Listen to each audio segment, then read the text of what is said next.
Good day. Welcome. This is your Daily Med with Lady V. Today we want to take a look at Acts chapter 10, verse 23 to verse 33. As we go forth in harmony, we have seen Peter's meeting with Cornelius. Previously, we looked at Cornelius sending men to Peter as an angel of the Lord instructed him. We see God giving Peter a vision and the men from Cornelius getting to Joppa, where Peter was staying with one Simon, a tanner by the seaside. So in today's lesson, we will see where the men get to where Peter is, and that Peter is going to take his journey now to go to see Cornelius to do that which God has instructed him to do. So on the next day after these men came and Peter gave them lodging, the Bible says Peter set out to go to Caesarea with the 3 messengers that Cornelius sent, and he also took some of his men with him. They apparently journeyed all day because it was on the following day that they reached Caesarea. But Cornelius prepared for Peter's visit. So in anticipation of the arrival, Cornelius had called together his family and his friends. So when Peter arrived, the centurion felt so grateful. So wanting to honor Peter, he fell down at his feet. But you know Peter is only a man, and in his humility, Peter refused such honor because Cornelius was doing this out of respect. And so finding a crowd assembled inside Cornelius' house, Peter explained to Cornelius, this is a strange thing. A Jew does not keep company nor enter into a Gentile's home, because to them these Gentiles were unclean. Therefore, they would not even touch them nor have any dealings with them. But then Peter realized now what was happening, what is the purpose of his vision, because he has now declared that he have seen the reason why God said he should not call the Gentiles unclean.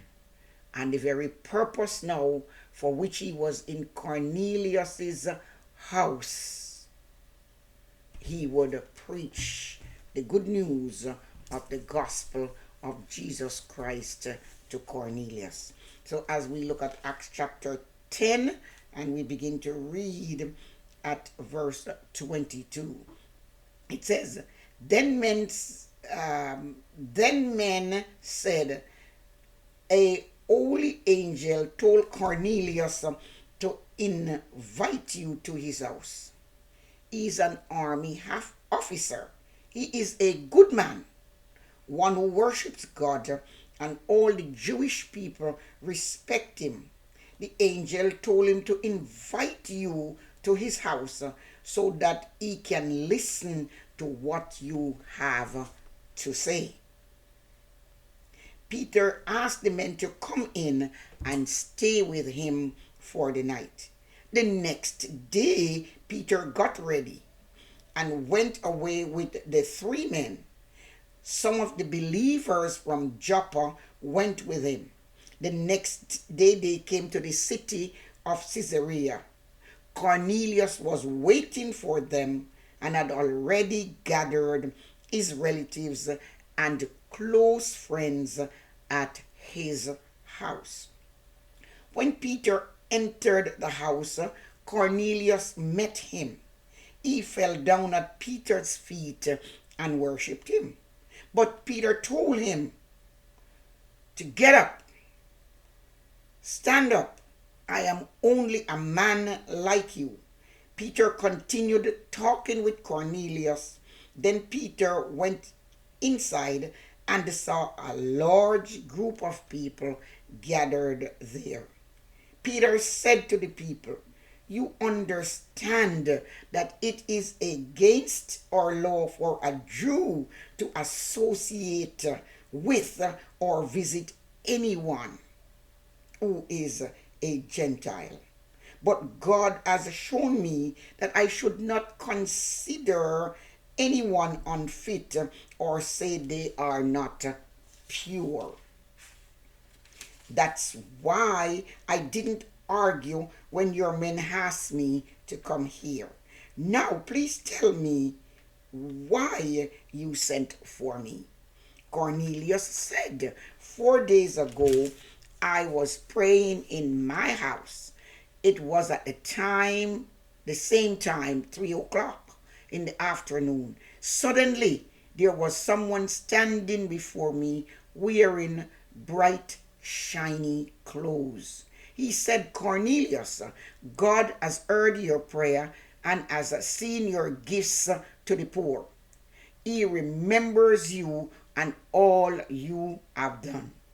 So send some men to the city of Joppa and tell Simon Peter to come. He is staying with another man named Simon, a leather worker who has a house beside the sea.' So I sent for you immediately. It was very good for you to come here.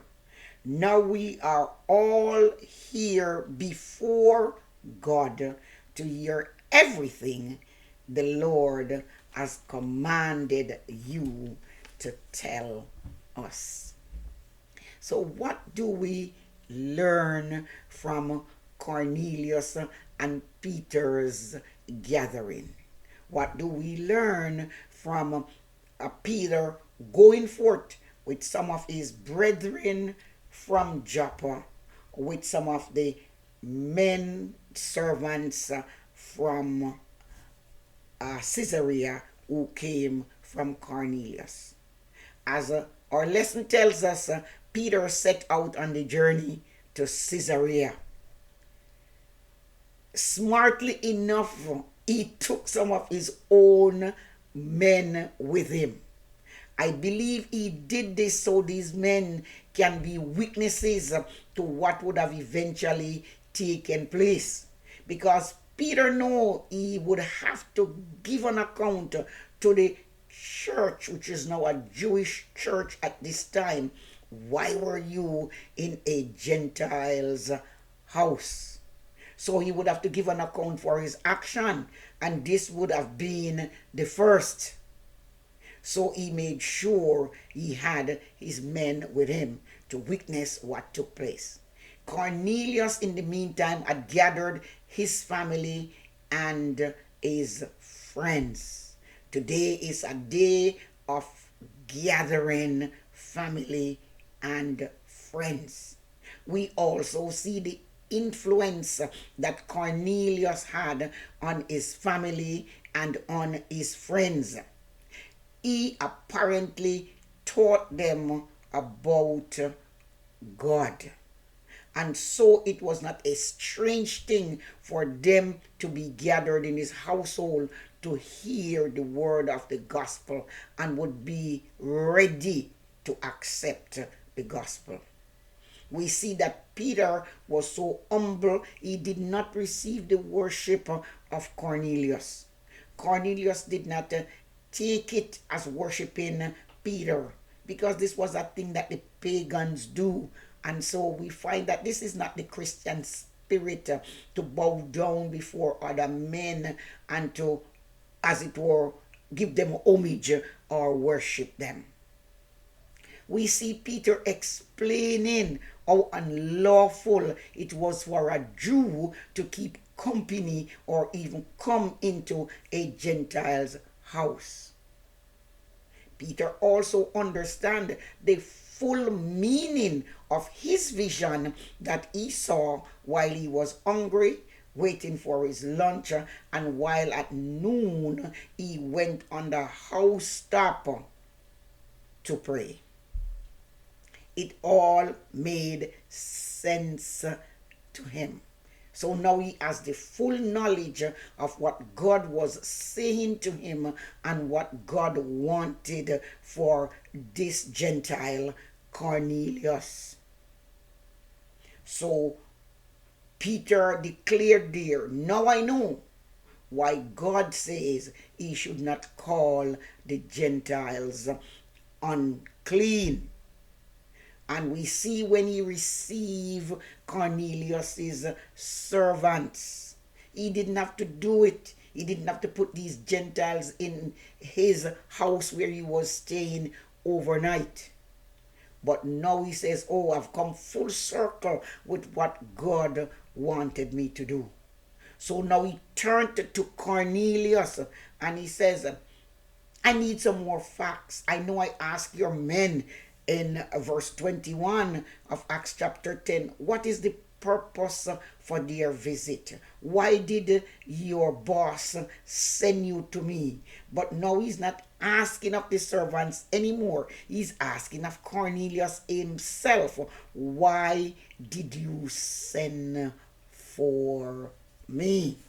And Cornelius went on to explain the strange events of all these past 3 days. So he explained to Peter the appearance of the angels, what the angels said. And again, we see this message being repeated. And when this is being done, God is confirming what is will his concerning this matter. The instruction that God had given Cornelius, he told that to Peter also. He told him, man, God gave me your name. He gave me your address. And when everything came together and Peter followed through with what God told him to do, Cornelius followed through with what God told him to do, everything was verified and everything was in harmony with the will of God. So as we gather today, our families and our friends, to celebrate together our independence, let us, like Cornelius, teach others the truth about God at our gathering. God bless you today. Thank you for watching. Happy 4th or Independence celebration, and may God bless the USA.